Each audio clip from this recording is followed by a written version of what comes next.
2017 ഫെബ്രുവരി 17 രാത്രി ഒരു 7:45 തൃശ്ശൂരിലെ വീട്ടിൽ നിന്നും നടി കൊച്ചിക്ക് പുറപ്പെടുന്നു. സിനിമയുടെ ഒരു ഡബ്ബിംഗ് ആവശ്യങ്ങൾക്ക് വേണ്ടിയിട്ടാണ് പോരുന്നത്. നടിയെ കൊണ്ടുവരാൻ കാറുമായി എത്തിയത് മാർട്ടിൻ ആന്റണി എന്ന ഡ്രൈവർ. മാർട്ടിൻ ഈ കേസിലെ 2ാം പ്രതിയാണ്. മാർട്ടിൻ അറിയാമായിരുന്നു നടി ആക്രമിക്കപ്പെടും എന്നത്. KL 39F 5744 എന്ന മഹീന്ദ്ര XUV വാഹനത്തിലാണ് നടിയുടെ യാത്ര. സംഭവിക്കാനിരിക്കുന്ന ക്രൂരകൃത്യത്തിന്റെ ഒരു സൂചന പോലും കിട്ടാതെ നടി ആ കാറിൽ യാത്ര തുടർന്നു. ഇത് കറുകുറ്റി. ഇവിടെയാണ് തൃശ്ശൂരിൽ നിന്ന് വരുന്ന നടിയുടെ വാഹനം കാത്ത് പൾസർ സുനിയും സംഘവും ടെമ്പോ ട്രാവലറിൽ നിലയുറപ്പിച്ചത്. പൾസർ സുനിക്കൊപ്പം മണികണ്ഠനും വിജീഷും ഉണ്ടായിരുന്നു. നടിയുടെ വാഹനം ഇവിടെ എത്താറായിട്ടുണ്ട് എന്ന് മാർട്ടിൻ കൃത്യമായി ഇവർക്ക് വിവരം നൽകി. ഇവിടം മുതലാണ് നടിയുടെ വാഹനത്തെ സുനിയും കൂട്ടരും പിന്തുടർന്നു തുടങ്ങി.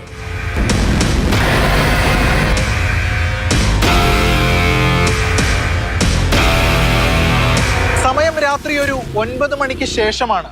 അത്താണിയിൽ ആളൊഴിഞ്ഞ സ്ഥലത്ത് ഏതാണ്ട് ഈ ഭാഗത്ത് വച്ചാണ് പൾസർ സുനി ഓടിച്ച ടെമ്പോ ട്രാവലർ നടിയുടെ വാഹനത്തിന് പിറകിൽ ഇടിപ്പിക്കുന്നത്.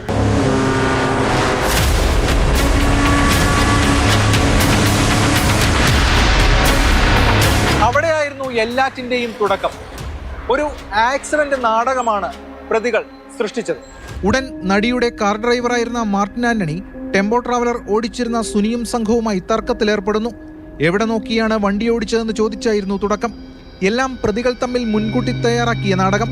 ഒരു ആക്സിഡന്റ് ഉണ്ടായതിനെ തുടർന്നുള്ള തർക്കമെന്ന നിലയിൽ നടിയും ഇത് കണ്ടു. തൊട്ടു പിന്നാലെ ടെമ്പോ ട്രാവലറിൽ നിന്നിറങ്ങി മണികണ്ഠനും വിജീഷും നടിയുടെ കാറിൽ കയറി. നടിയുടെ അടുത്തായിരുന്നു. ശേഷം മാർട്ടിനോട് കാർ എടുക്കാൻ നിർദ്ദേശിച്ചു. ഈ ഘട്ടത്തിൽ നടി ചോദിക്കുന്നുണ്ട്, നിങ്ങൾ എന്താണ് ഈ കാണിക്കുന്നതെന്ന്. അപ്പോൾ മണികണ്ഠനും വിജീഷും പറഞ്ഞത്, മാഡം സേഫാണ്, തങ്ങൾക്ക് വേണ്ടത് മാർട്ടിനെയാണ്, മാർട്ടിൻ തങ്ങളെ ചീത്ത വിളിച്ചു, വിടില്ല എന്നതാണ്.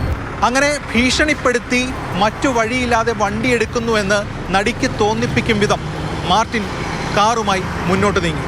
തൊട്ടു പിന്നാലെ ടെമ്പോ ട്രാവലറിൽ പൾസർ സുനി വീണ്ടും നടിയെ പിന്തുടർന്നു.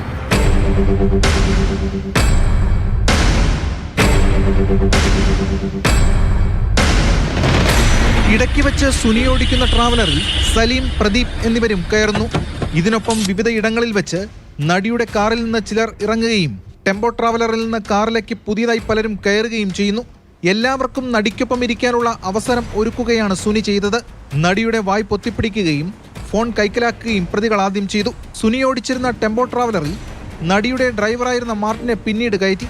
ശേഷം നടിയുടെ വാഹനം സലീമും മറ്റും ഓടിക്കുന്നുണ്ട്. പോകേണ്ട വഴിയിലൂടെയല്ലാതെ നഗരത്തിലെ മറ്റു പല പാതകളിലൂടെയും കാർ സഞ്ചരിക്കുന്നു. ഇതൊക്കെ പല ഘട്ടങ്ങളിലും നടി ചോദ്യം ചെയ്യുന്നുണ്ട്.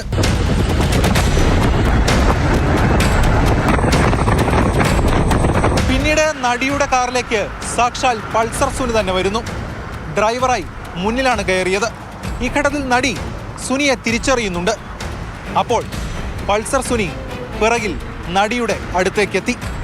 ഈ കാണുന്നതാണ് സീപോർട്ട് എയർപോർട്ട് റോഡ്. ഈ പാതയിൽ വെച്ചാണ് ആ ക്രൂരകൃത്യം അരങ്ങേറിയത്. ആ സമയത്ത് നടിയുടെ വാഹനം ഓടിച്ചത് മണികണ്ഠൻ. കാറിൽ മണികണ്ഠനും സുനിയും നടിയും മാത്രം. ഓടുന്ന കാറിൽ പൾസർ സുനി നടിയെ ക്രൂരമായി ആക്രമിച്ചു. ഒപ്പം അപകീർത്തികരമായിട്ടുള്ള ദൃശ്യങ്ങളും പകർത്തി.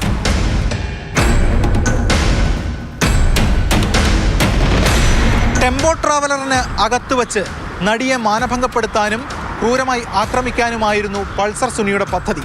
എന്നാൽ അത് നടക്കാതെ പോയി. അതിനുള്ള കാരണമെന്ന് പറയുന്നത് ഈ കാറിന് പിറകെ കൃത്യമായി ടെമ്പോ ട്രാവലറിന് ഓടിയെത്താൻ കഴിഞ്ഞില്ല.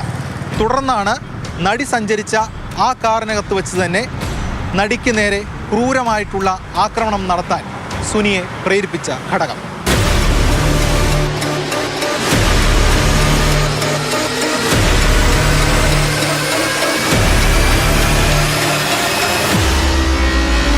സംഭവശേഷം നടി സഞ്ചരിച്ച കാറും ടെമ്പോ ട്രാവലറും ഈ കാണുന്ന കാക്കനാടിനടുത്തുള്ള വാഴക്കാല ഭാഗത്തേക്കെത്തി. ടെമ്പോ ട്രാവലറിൽ നിന്ന് മാർട്ടിൻ ആന്റണി ഇറങ്ങി നടിയുടെ കാറിൽ കയറി. സുനിയടക്കമുള്ള മറ്റു പ്രതികൾ ടെമ്പോ ട്രാവലറുമായി കടന്നുകളയുകയും ചെയ്തു. തനിക്ക് ഈ സംഭവത്തിൽ പങ്കില്ല എന്നും ഗുണ്ടാ സംഘം ഭീഷണിപ്പെടുത്തിയതിന്റെ പേരിൽ നിന്നുകൊടുക്കേണ്ടി വന്നതാണെന്നുമായിരുന്നു മാർട്ടിൻ ആന്റണിയുടെ മറുപടി. എന്തായാലും നടിയുമായി മാർട്ടിൻ ആന്റണി നേരെ സംവിധായകനും നടനുമായ ലാലിന്റെ വീട്ടിലേക്ക് പോയി. ആ സമയം താൻ നേരിട്ട ദുരനുഭവം നടി ലാലിന്റെ അടക്കം മുന്നിൽ വിവരിച്ചു. ഒപ്പം സുനിയുടെ പങ്കാളിത്തവും നടി വ്യക്തമാക്കി. ഈ സമയം മാർട്ടിനിൽ അവിടെ ഉണ്ടായിരുന്നവർക്ക് സംശയം തോന്നി. അങ്ങനെ അവിടെ നിന്ന് തന്ത്രപരമായി കടന്നുകളയാൻ ശ്രമിച്ച മാർട്ടിനെ തടഞ്ഞു വയ്ക്കുകയാണ് ചെയ്തത്. തുടർന്ന് പോലീസിലേൽപ്പിച്ചു. പോലീസ് എത്തി നടത്തിയ ചോദ്യം ചെയ്യലിൽ മാർട്ടിൻ എല്ലാ കാര്യങ്ങളും വിവരിച്ചു. കൃത്യമായിട്ടുള്ള തിരക്കഥയോടുകൂടി നടത്തിയ ക്രൂരമായ ആക്രമണത്തിന്റെ കഥ മാർട്ടിൻ അങ്ങനെ പോലീസിന് മുന്നിൽ തുറന്നു പറഞ്ഞു.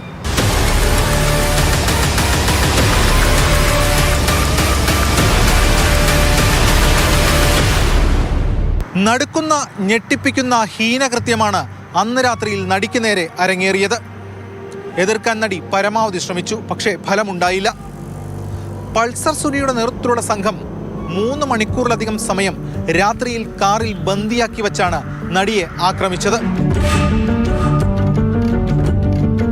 മലയാളത്തിലെ ഒരു പ്രമുഖ നടി ഇത്തരത്തിൽ ആക്രമിക്കപ്പെട്ടപ്പോൾ അതിനു പിന്നിൽ ഒരു പ്രമുഖ നടന്റെ പങ്കാളിത്തമുണ്ട് എന്ന് പിന്നീട് പോലീസ് കണ്ടെത്തി. അങ്ങനെയാണ് ദിലീപിന്റെ അറസ്റ്റ് ഉണ്ടാകുന്നത്. കേസിന്റെ മാനമാകെ മാറി. ക്യാമറാമാരായ നിഖിൽ ജോസഫിനും ബിനു പാവുമ്പയ്ക്കുമൊപ്പം എസ് രാഗിൻ, മാതൃഭൂമി ന്യൂസ്, കൊച്ചി.